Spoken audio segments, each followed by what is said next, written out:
मेरा नाम हानिया है। मेरी उम्र 18 साल है। हम दो बहन भाई हैं।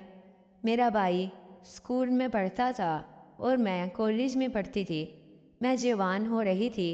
मेरे जिस्म में तब्दीलियाँ रूनुमा हो रही थीं। इसकी वजह से मेरा अगला सामान बहुत तेज़ी से बड़ा हो रहा था और नीचे के भी हालात बिल्कुल ऐसे ही थे। खैर, कॉलेज के पहले 2 हफ्ते तो मुझे ये सब कुछ बहुत अजीब लगा। फिर कुछ दिनों बाद सब कुछ सही हो गया। मैंने ये सब किसी को नहीं बताया, ना घर में और ना कॉलेज में किसी के साथ इस बारे में बात की। मेरी दोस्ती क्लास की शरारती लड़कियों के साथ हो चुकी थी, लेकिन मैंने उनको भी इसके बारे में कुछ नहीं बताया। आखिरकार मैंने हिम्मत की और इनसे पूछ लिया कि ये सब मेरे साथ क्या हो रहा है, तो हंस पड़ी और कहने लगी, अरे बेवकूफ़, यह तो सबके साथ होता है। मैंने कहा, अच्छा। मैंने पूछा, ये क्यों होता है? तो वो कहने लगी, तुम्हें नहीं पता? मैंने कहा, मुझे इसके बारे में मालूम नहीं। तो इसने मुझे बताया कि अब तुम बालिग हो गई हो। तुमने नोट किया होगा कि तुम्हारा सामान बहुत बड़ा हो गया है। ये सुनकर मैं शर्मा गई और हाँ में सर हिलाया। मेरी दोस्ती चूंकि इनसे काफ़ी गहरी हो चुकी थी, अब हम एक दूसरे के साथ अपनी पर्सनल लाइफ भी शेयर करना शुरू हो गए थे। एक दिन कॉलेज में मेरी दोस्त आलिया ने मुझे कहा कि तुम गंदी फिल्में देखती हो? तो मैंने कहा, नहीं, मुझे इसके बारे में मालूम नहीं। तो वो कहने लगी, आज तुम्हें दिखाऊंगी। मैंने भी कहा, ठीक है। शाम को वो मेरे घर आई। इसने मेरी मामा को कहा, आंटी, मैंने आसिया के साथ कॉलेज का काम करना है। तो मेरी अम्मी ने इसको मेरे कमरे में भेज दिया और इसने दरवाजे को लॉक लगा दिया और कहने लगी, आ जाओ, तुम्हें फ़िल्म दिखाऊं। मैं इसके पास बैठ गई। इसने मोबाइल पर गंदी फिल्म चलाई। जैसे ही फिल्म चली तो मैं हैरान हो गई, क्योंकि फिल्म में गैर इखलाकी चीज़ें थीं। मैंने इसे मना किया कि ये क्या दिखा रही हो? तो वो कहने लगी, अरे देखो तो सही, बहुत मज़ा आएगा। ठीक 10 मिनट बाद वाकई मुझे मज़ा आना शुरू हो गया। फिर इसने मुझे बताया कि ये सब कुछ क्या होता है। अब मुझे ये फिल्में देखने की आदत सी हो गई थी और मेरे अंदर ख्वाहिशात पैदा होना शुरू हो गई। आलिया का बॉयफ्रेंड था, तो वे एक दूसरे के साथ हर हफ्ते बाद यही सब कुछ किया करते थे, लेकिन मेरा तो कोई बॉयफ्रेंड नहीं था जो मेरे साथ ये करता। आहिस्ता आहिस्ता मैंने खुद को पुरसुकून करना शुरू कर दिया।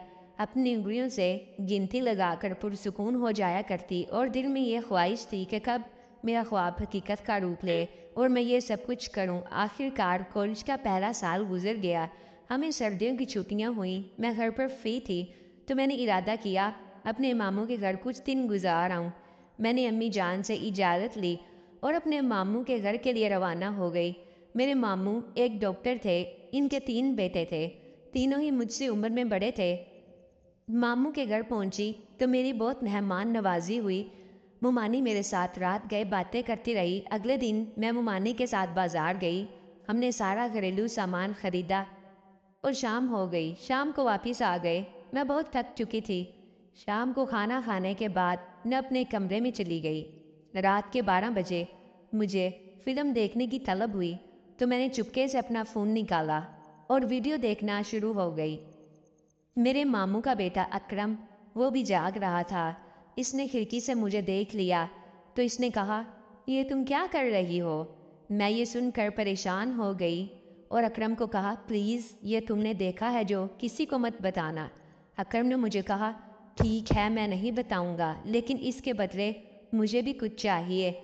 मैंने कहा, तुम्हें जो चाहिए हो ले लेना, बट प्लीज़ किसी को बताना मत। अकरम अपने कमरे में चला गया और मैं सो गई। सुबह मैं खौफ में उठी। मुझे शक था कि अकरम घर वालों को बता देगा, लेकिन इसने ऐसा कुछ नहीं किया और मेरा मान रख लिया। अगले दिन मामू और मुमानी जान किसी दोस्त की शादी पर जाना था। वो शाम को 8 बजे घर से चले गए और कहा कि हमें लौटने में सुबह हो सकती है। मामू का छोटा बेटा शादी पर साथ ही गया। बस अकरम और अस्कर घर पर थे। हम तीनों कज़न लूडो खेलने लगे। तकरीबन 1 घंटा हमने लूडो खेली। इसके बाद असगर अपने कमरे में चला गया। मुझे प्यास लग रही थी, तो मैं उठी और किचन में पानी लेने के लिए गई। मैं किचन में पहुंची तो पीछे से अकरम دبے پاؤں آیا اور مجھے کس کے گلے لگا لیا۔ میں نے کہا اکرم یہ کیا کر رہی ہو، یہ کیسی حرکت ہے؟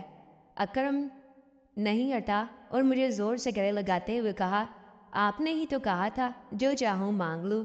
میں اس کا ارادہ سمجھ گئی کہ اکرم کے دماغ میں کیا چل رہا تھا۔ میں نے کہا اکرم یہ نہیں ہو سکتا، لیکن اکرم ماننے کو تیار ہی نہیں تھا۔ اب اکرم کا مجھے صاف طور پر اپنے ساتھ محسوس ہو رہا تھا۔